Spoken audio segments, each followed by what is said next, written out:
All right. All right, here we are. So welcome. I'm Kat from Rebloom Room, and I help women of color to find more joy in their lives through holistic self-care and international travel and retreats. So I don't know where to look. I'm like looking all around, but I hope that we can see my eyes at least. And today I'm very excited to be speaking with Ebony Bledsoe. And Ebony is the founder of, what is it called again? Homegirl Astrology. Yes, Homegirl Astrology. I didn't want to say it wrong. Yes. So, Ebony, why don't you introduce yourself and tell us who you are and what you do? Okay. I am, as you said, the founder of Homegirl Astrology. So I'm an astrologer who helps Black folk find ease by using their astrology charts as a guide. So I help them understand their personality, finances, family situations, relationships, and career by using the astrology chart to give clues as to patterns they may be experiencing in their lives. Mm. So, how did you first get interested in astrology? I would say when I was a very young child, I was first introduced to it. So when I was maybe 6 or 7, my aunt brought me a Garfield nightshirt, and it had something about Libra on there because I'm a Libra sun, and it said something about like Libras are very diplomatic, kind, beautiful people. Now go make me a sandwich before I break your face, or something really silly. Hmm. I mean, it was a Garfield the cat's, nightshirt, Hmm. so silly. Yeah. But so I always was into the idea of being a Libra, but my horoscopes never actually aligned for me for whatever reason. And now I know why they don't. But so I was into that, but I didn't realize there was an entire chart behind that until maybe 2 or 3 years ago. Mhm. But since then, I picked up study and have just really gone down that whole Mm. path. Yeah. Mhm. Yeah. So, how did you learn um, to be an astrologer? Did you like go down a rabbit hole? Did you read all the books? Did you take a course? And when was it that, like, I think most people probably have like a skepticism about astrology. So did you find that it clicked and you're like, oh, this works. This is actually like helping. hmm So in 20, like January of 2020, I want to say it's earlier than that, but I my friend recommended a book. She just posted on Instagram, and she was just like, "This book is amazing," and it was an astrology book by a woman named Shahani Nicholas, who's a famous astrologer. Hmm. And I read the book, and I just felt like, "Wow, this actually makes sense. This is me." Just seeing Hmm. like how there was a whole chart behind your zodiac wheel, not just your sun sign. So once I started to see the houses and how they aligned and how the planets fit into those, that felt more true to me. And I finally saw myself fully. I've always felt kind of misunderstood or just felt like I, didn't fit in. But when I finally saw my chart, I thought, wow, this makes sense. So I started studying more. I started reading a lot of astrology books, watching YouTube channels related to astrology. But then as I started to do that, I felt like I needed more of a foundation to really get me going to become a professional astrologer, because I thought I want to help other people see themselves too. Hmm. So I went to an astrology conference and I saw a man speaking, and he was just phenomenal. And I said, I need to learn from him. I don't care what he's doing. I need to learn from him. So that's how I found my teacher. His name is Michael A. Bryan, and he has a school called the Oracular School of Astrology. So that year, I started an intensive program. We had class at that point 9 hours a week, and now I'm up to like 12 hours a week of classes. So I've been Hmm. attending classes consistently for that 2 years. Hmm. And it's basically like a graduate program almost.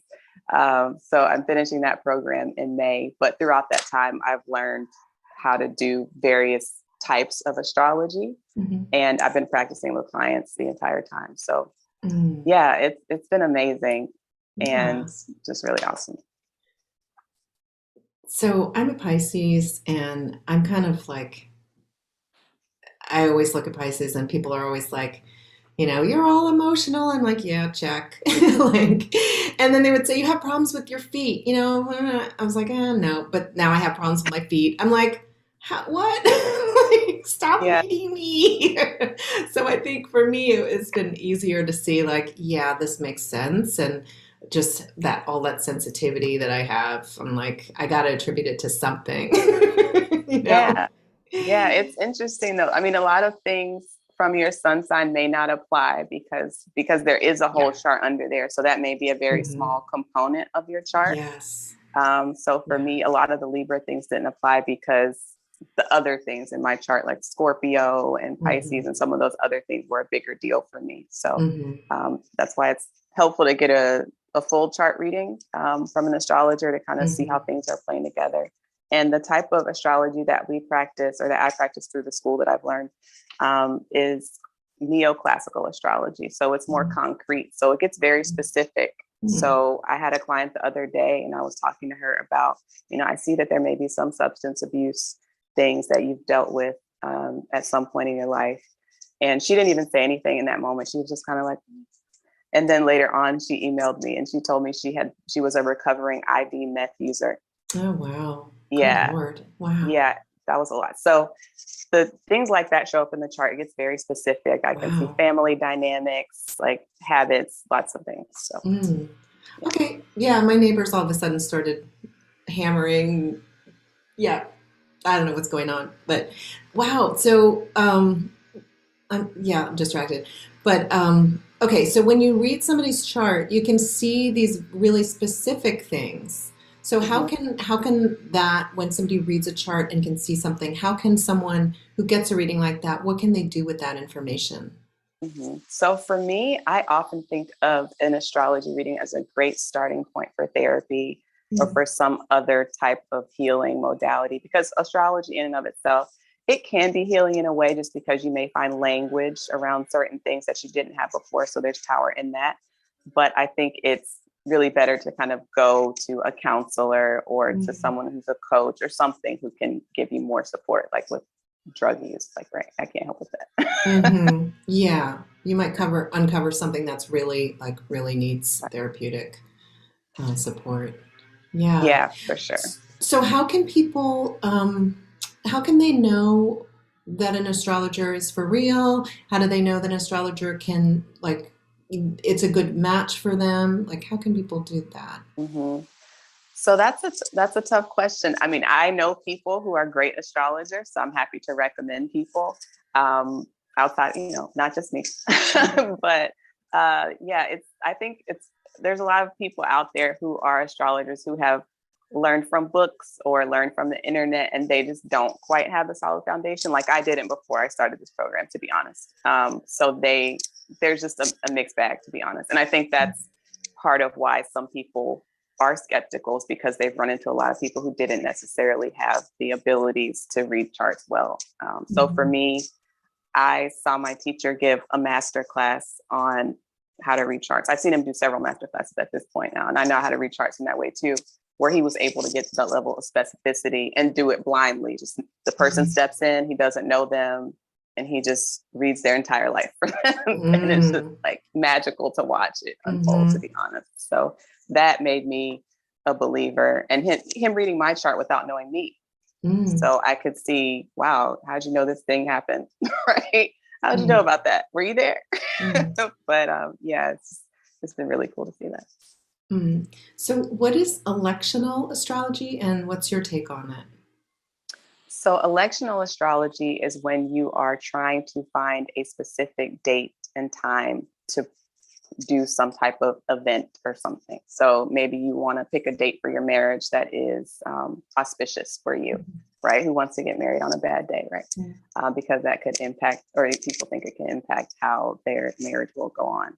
Right. That's really So popular in India. I know from like watching matchmaking shows. yeah, that's a big deal. Or when you want to launch your business, Mhm. or when you want to make a big announcement or something, or even post a YouTube video, Mhm. that can be a thing.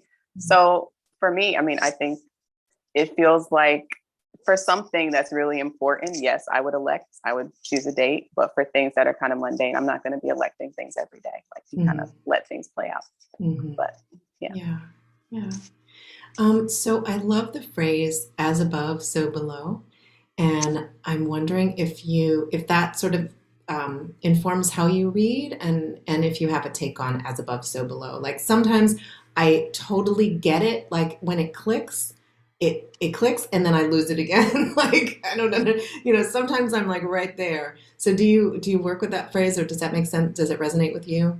Yeah, I've heard that phrase a lot. It's not something that I really say so much, but I think there is truth to it, right? Things that are happening, at least in the sky. Well, I think as above, so below is a little bit broader than astrology, Mhm. but I think things that are happening in the sky do impact what is happening here on Earth. I see it with horary astrology specifically, which is a branch of astrology that's really a divination practice, honestly. So if you come in and you want to know, should I take this job opportunity?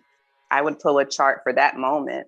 And you don't have to have your birth chart for that, but it helps. I would pull a chart for that moment to see the different, to get insights about what's going on in your particular situation right in this moment. So I could tell you about the job opportunity. I could tell you about how you're feeling right now. I could tell you about other things that are happening in your life right now that would impact whether or not the opportunity is a good thing for you. So Mm. for me, that's a very clear indicator that everything is all tied together. Mm. Okay. So, what is I want to shift gears a little bit and talk about what you're up to in general. And it sounds like I think you were in Portugal for a bit and you're planning some more trips. Do you want to talk about like where you are for travel and what you do for fun? Yeah, sure. So right now I am based in North Carolina. This is home base. And I was in Portugal for most of the fall, all of January. And now I'm Mm. heading to Mexico for a couple of months. So I'm just moving around, seeing what feels good. Mm. And I have an astrology conference that I'm heading to in May as well. So Mm. that's what I'm doing. For Yeah. fun, I love taking walks out here. The weather has been really great in North Carolina. So Mm. I'm just taking that all in. I love taking classes in general. So Yeah. that's part of my ninth house emphasis in my chart, Mm-hmm. which is very focused on higher education, astrology, foreign travel. Mm. So for me, I love taking classes. I recently started a class that is called The Souls of Black Folk Revisited. And Mm. it's about that, that text by W.E.B. Du Bois, The Souls of Black Folks, and kind of updating it in a contemporary way to see, is that still, is the color line still the primary issue of the 21st century, right? Mm. So it's been pretty interesting so far. And then, of course, just, I love a good Netflix night. Yeah. Yeah, I had a reading and someone, I think it was an Akashic reading, and I was sort of, during it, I was kind of almost apologizing for the fact that I keep like taking classes and going to schools and the person who was reading was like, well, you probably had in some former incarnation, were not able to learn. Like you maybe were denied the opportunity to learn. And so now you're just like soaking it all in. Mm. So made me feel better about like just doing my thing, learning as much as I want. It's Yeah, hard to no, that's it's hard to stop. I don't want to stop. Yeah. So tell me about what you're working on or thinking about doing that's exciting to you. Yeah, so in terms of astrology, I'm rebranding. So I've got a new visual identity coming to support the business. I'm really excited about that, the new vibe that's coming. And I'm also launching a new service since the astrological new year starts on March 20th. Hmm. So I have a new service called Solar Return Year Ahead Reading. So it's Hmm. essentially seeing what your year ahead will look like for you. It's fully predictive, just to see what's coming, to see what things, areas of life will be highlighted, and some, it can get a little bit specific too. So I'm Hmm. pretty excited about that, to offer that service to my clients. Nice. So why would you recommend that Black women or women of color get an astrology reading? I would recommend that because I think it helps them to take a step back to see the big picture of their life, right? The astrology wheel is essentially your life on a wheel, on a piece of paper. And it can help them acknowledge the impact of trauma. It can help to see different patterns that they're experiencing in life. I see this a lot with clients where they really struggle with setting boundaries, and it's very clear in the chart. You know, Hmm. the person I'm reading for, show up in an area of the chart for their partner, for instance. So they are someone who is so focused on their partner that they've forgotten themselves. So that can be a big thing. I just see so many common themes that really come out through the astrology chart, like family trauma specifically. Maybe you grew up in an abusive home, or even if you didn't, maybe there are certain just things that your parents might have said that have stuck with you.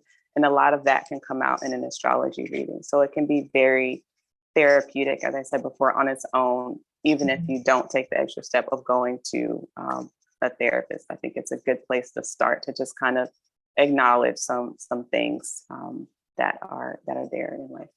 Mm-hmm. Nice. So, is there anything that I should have asked you but didn't ask you? Anything you wanted to add? Let me think about that. Let me think about that. Yeah. I don't think so. I mean, Mm. otherwise, just some things that I think are helpful as well, especially for your audience, is some other things that astrology is great for is astrocartography. So Mm. that is the practice of finding out where in the world different influences will play out for you. So you're basically putting your birth chart on top of a map of the world and seeing, like, if you want to find love, you could go to your Venus line on the chart and go to that Mm. particular city and see what those influences play out.